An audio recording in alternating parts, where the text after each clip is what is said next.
Well, I do have a few things to say about the so-called anarchistic movement regarding anarcho-capitalism. The first thing you need to know about anarcho-capitalism is that it is a purely theoretical framework, which is essentially not based in fact and reality at all. It is a utopian vision of society which actually rejects the whole notion of society at large, except for small tribal communities. So this is what anarcho-capitalism boils down to. It is essentially tribalism. And tribalism within the whole of human development has essentially uh, evolved into several tribes joining together to form larger groups, which then developed into states. And to reject statism out of hand, because it doesn't make any sense to anarcho-capitalists, is the wrong it's the wrong intellectual framework, because the very concept of states evolved through tribalism and tribes banding together.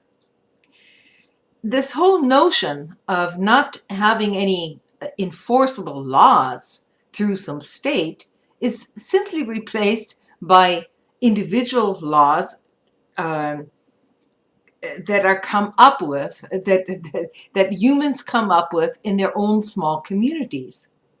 So essentially, this is a throwback to much smaller societies which can function on their own without a population of 7 billion people in the equation.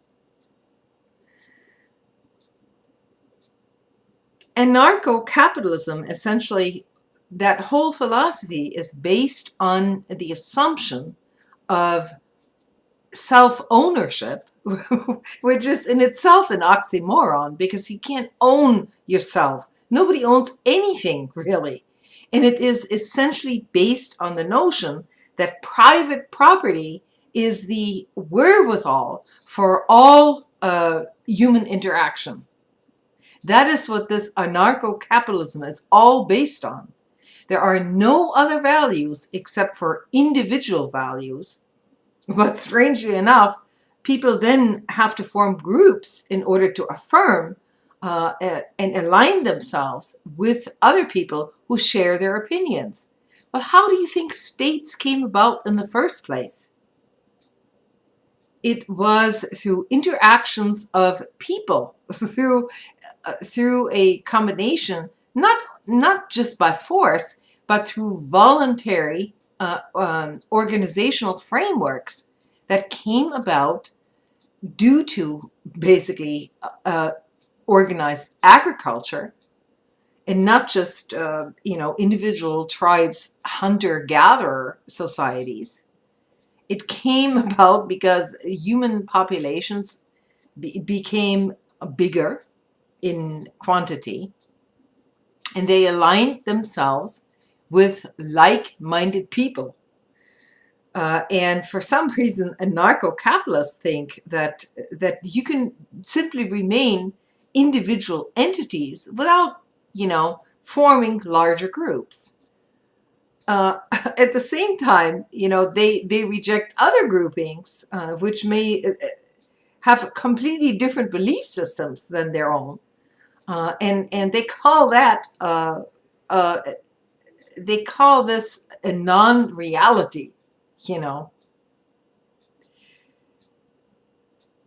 Anarcho-capitalism is, in fact, far more dangerous than this whole notion of every human is equal. It's, what they reject communism. Okay, so this is an equally utopian society in which every human is equal, and everything should be completely equal. No, the fact of the matter is humans are both competitive and they work together. So both of these absolutist notions should be rejected by any clear-minded person. What you need to acknowledge is that there is, to some degree, individualism present, in everyone. But on the whole, we also work as a society. We tend to be cooperative animals to some degree, while preserving some notion of individuality. The two work hand in hand. And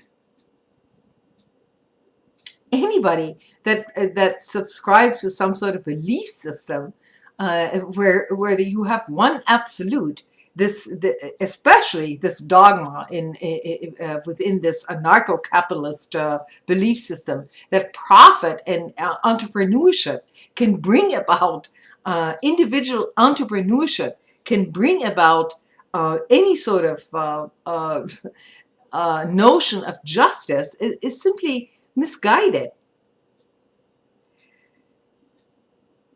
The entire reason why we have this notion of human justice or any kind of system that administers that justice is because it is not godlike. It is a consensus of people who come together and say, look, this is what the justice system is going to be like in our society.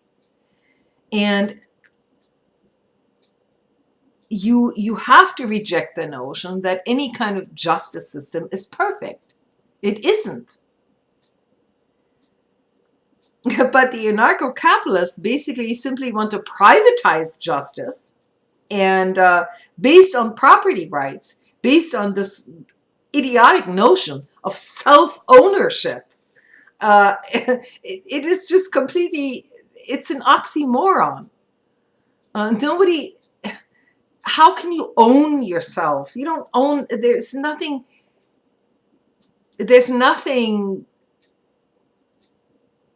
there that says you own yourself.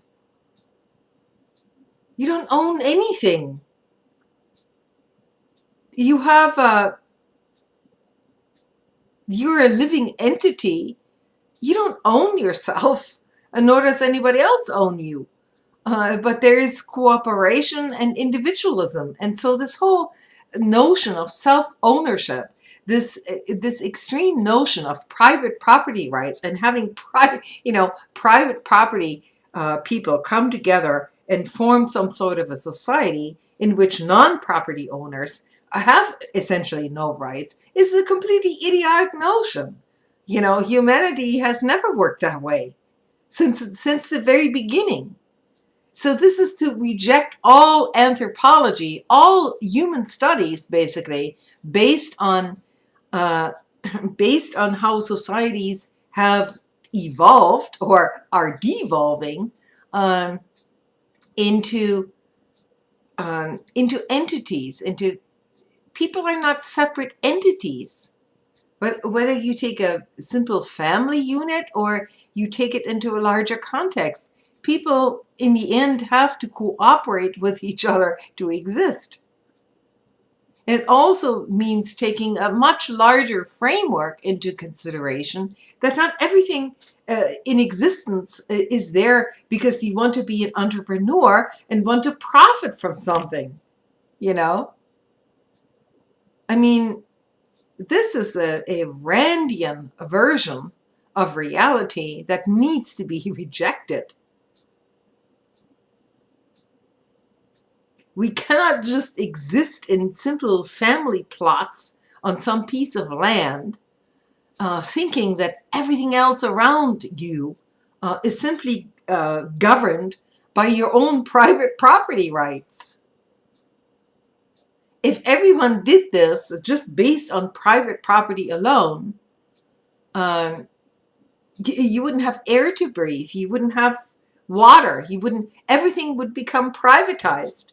In other words, the entire notion of a commonality would completely vanish. So I reject any kind of a utopian notion of this kind. And at the same time, I reject the notion of everybody should be completely equal.